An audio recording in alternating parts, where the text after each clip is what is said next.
Hello friends, welcome to my kitchen சமையல் recipes.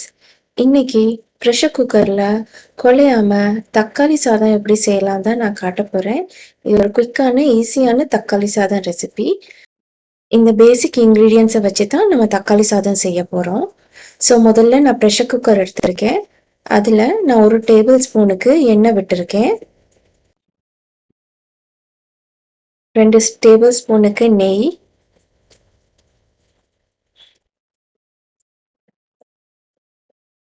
நெய் நல்லா உருகுனதோட நான் 2 பிரியாணி இலை, ஒரு கருவேப்பட்டை, 3 கிராம்பு, 2 ஏலக்காய், 2 அன்னாசி பூ,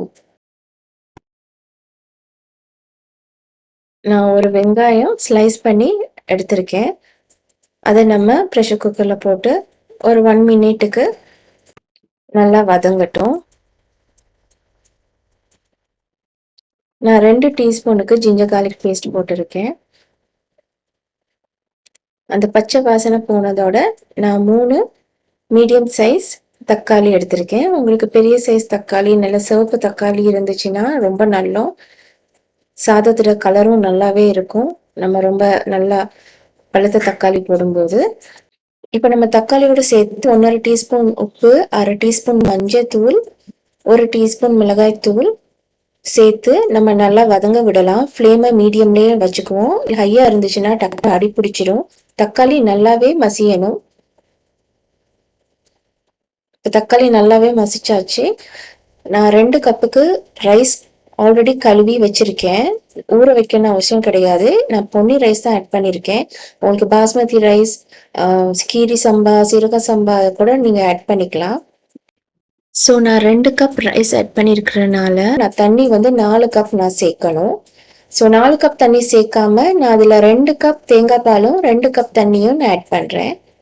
ஸோ நீங்கள் 1 கப்புக்கு ரைஸ் போடுறீங்களா இருந்தால் அதில் 2 கப் தண்ணியில் 1 கப் தேங்காய் பாலும் 1 கப் தண்ணியும் நீங்கள் ஆட் பண்ணிங்கன்னா போதும்.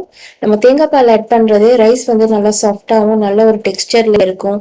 ரொம்ப ஒரு நல்ல ஒரு ஃப்ளேவர் கொடுக்கும் தேங்காய் பால். கடைசியாக நீங்கள் உப்பையும் செக் பண்ணி பார்த்துக்கொள்ளுங்க. பார்த்துட்டு உங்களுக்கு தேவையாக இருந்துச்சுன்னா உப்பும் கொஞ்சம் ஆட் பண்ணிக்கொள்ளுங்க. இதை நம்ம நல்லா மிக்ஸ் பண்ணிவிட்டு கடைசியாக உங்கள்கிட்ட புதினா இலை, கொத்தமல்லி இலை இருந்ததுன்னா அதையும் ஆட் பண்ணி நல்லா மிக்ஸ் பண்ணிக்கலாம்.